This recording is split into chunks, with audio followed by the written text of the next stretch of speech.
The UFC's lightweight division has been home to many of the sport's most iconic fighters. Standing above them is a man that not only won championship gold, but remained undefeated throughout his career. Unquestionably one of the sport's most dominant competitors, the man nicknamed the Eagle overcame every challenge put in front of him inside the cage. Though he may never return to the octagon, the legacy of Khbib Nurmagomedov is already written in the history books. This is the story of Khbib Nurmagomedov.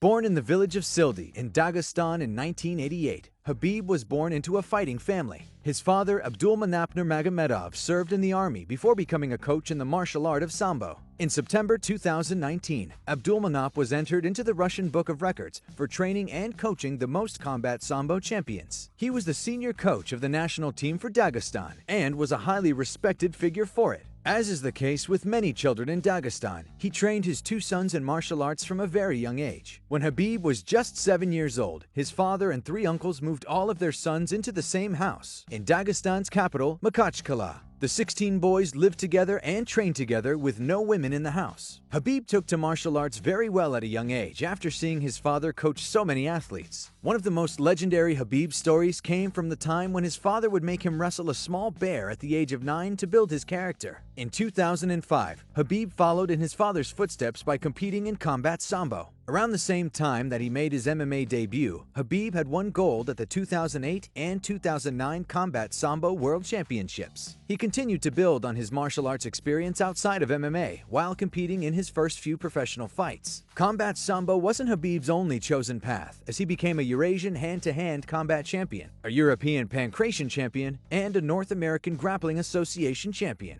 From his MMA debut in September of 2008 to October 2011, Khbib racked up a record of 16-0, competing entirely in Russia and Ukraine. With an undefeated record and all of his accolades outside of the cage, Khbib was signed to the UFC and made his debut in January of 2012.